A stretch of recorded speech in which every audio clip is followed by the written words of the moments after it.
Friends, मैं सुरेंद्र कुमार सुमन आपको अपना यूट्यूब चैनल पर बहुत बहुत स्वागत करता हूं। मैं पुनः आज बायोलॉजी पेपर से फर्स्ट लेसन जैव प्रक्रम को लेकर आ गया हूं। इस चैप्टर में जितने भी ऑब्जेक्टिव प्रश्न बन सकते थे, मैं उन सारे क्वेश्चंस को कवर किया हूं। आप इनकी तैयारी बहुत अच्छी तरह से करें। तो चलिए, मैं बिना देर किए हुए अपने वीडियो पर आता हूं। फर्स्ट क्वेश्चन है, पत्तियों में गैसों का आदान प्रदान कहाँ से होता है? बहुत ही इजी क्वेश्चन है। पत्तियों का आदान प्रदान कहाँ से होता है? स्टूडेंट्स बताइए। ये पत्तियों के रंध्र से होता है, इसलिए ऑप्शन नंबर बी आपका सही हो जाएगा। नेक्स्ट क्वेश्चन है, स्लाइड को सबसे पहले कंपाउंड माइक्रोस्कोप से देखा जाता है, तो किस पर देखा जाता है? तो 5x पर, 10x पर, तो 10x पर ही आंसर होगा कि स्लाइड को सर्वप्रथम 10x पर ही देखा जाता है।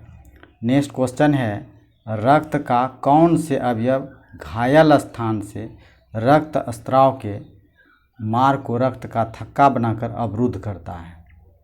तो ये सभी जानते ही होंगे।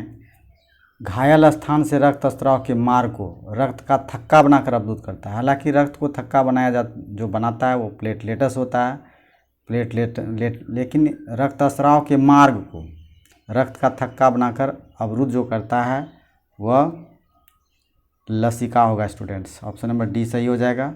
नेक्स्ट क्वेश्चन है, हृदय से रक्त को संपूर्ण शरीर में पंप कौन करता है?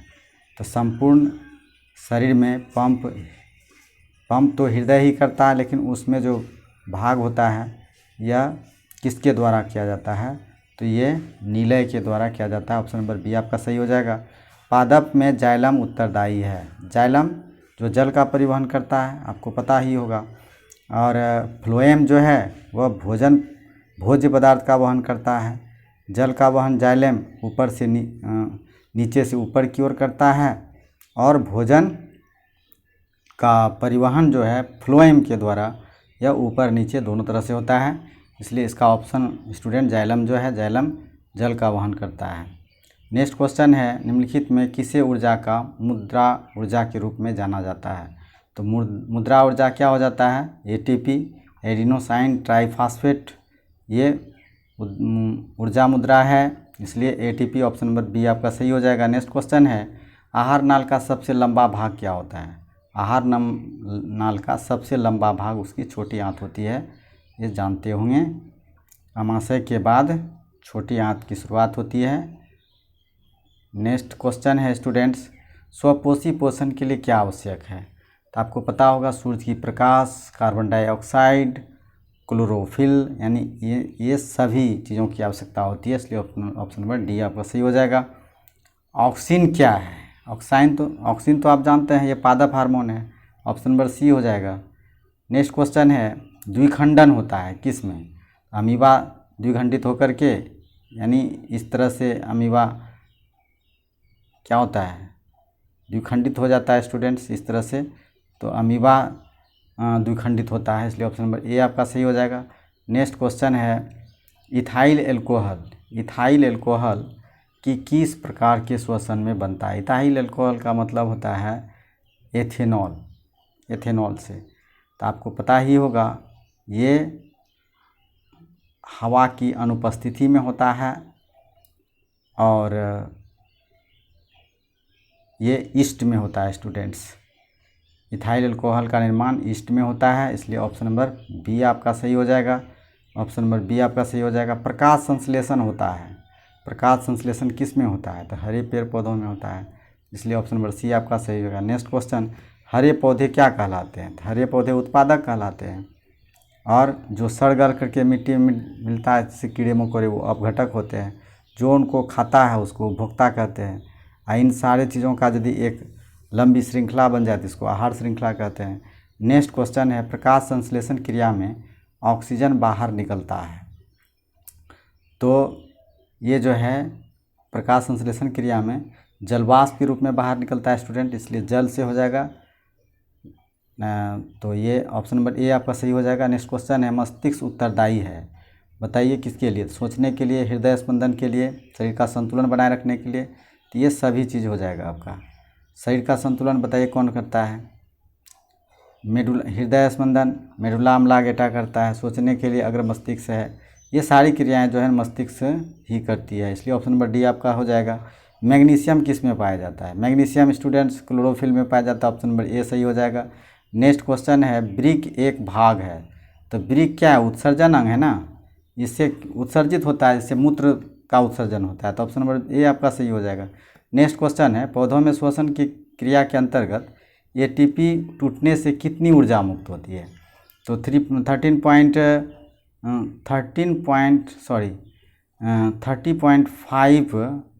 kg पर मोल होना चाहिए। 3.5 kg किलो जूल प्रति मोल, केजी नहीं होगा, किलो जूल होगा, किलो जूल प्रति मोल। तो ऑप्शन नंबर सी दिख रहा है, ये ऑप्शन मान लीजिए, आपको देखिएगा आप लोग भी। नेक्स्ट क्वेश्चन है, प्रकृति में ऑक्सीजन का संतुलन कैसे बना रहता है?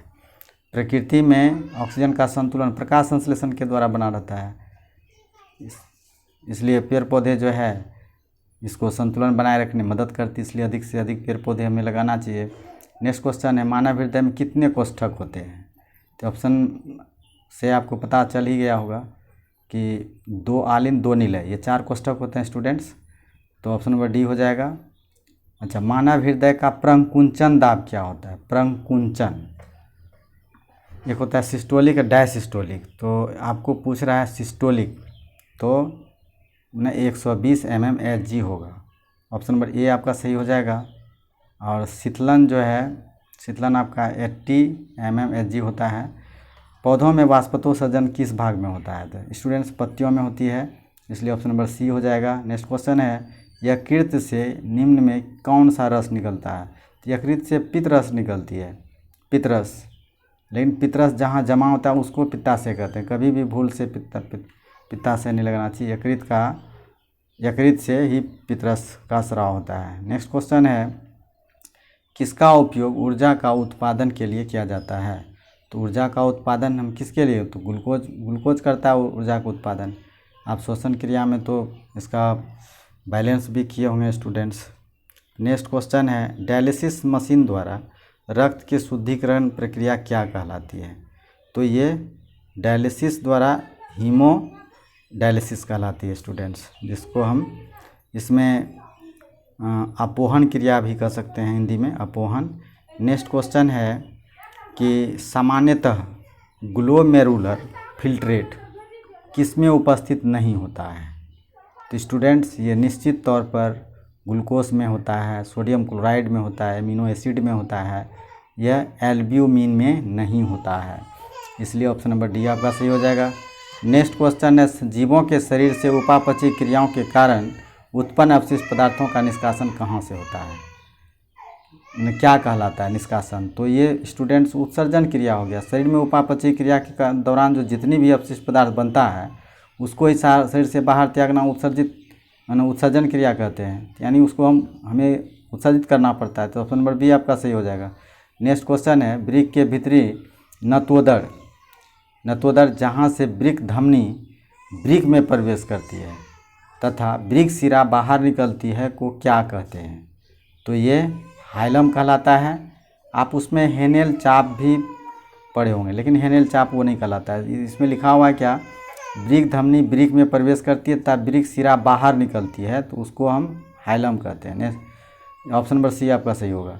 नेक्स्ट क्वेश्चन है, निम्नलिखित में कौन प्रोटीन एवं एमिनो अम्ल के विखंडन से बनता है?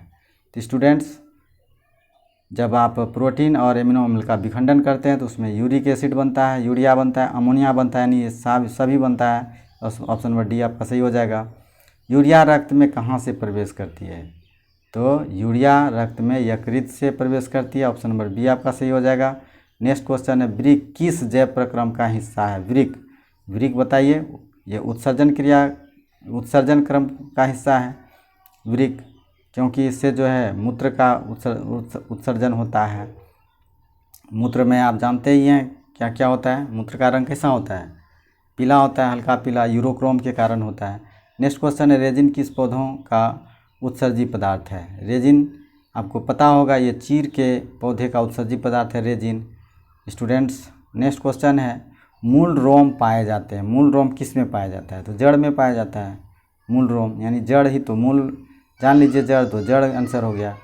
निम्न में कौन सा उत्सर्जी अंग है? उत्सर्जी अंग तो नहीं, एकदम पहले से आप पता है आपको, वृक्क है। वृक्क क्या करता है? मूत्र का उत्सर्जन करता है। ग्लूकोज, एमिनो एसिड हो गया, उसके बाद यूरिया हो गया, ये सब का उत्सर्जन करता है। नेक्स्ट क्वेश्चन है, किस ग्रंथि कारण त्वचा एक उत्सर्जी अंग है? किस ग्रंथि के कारण?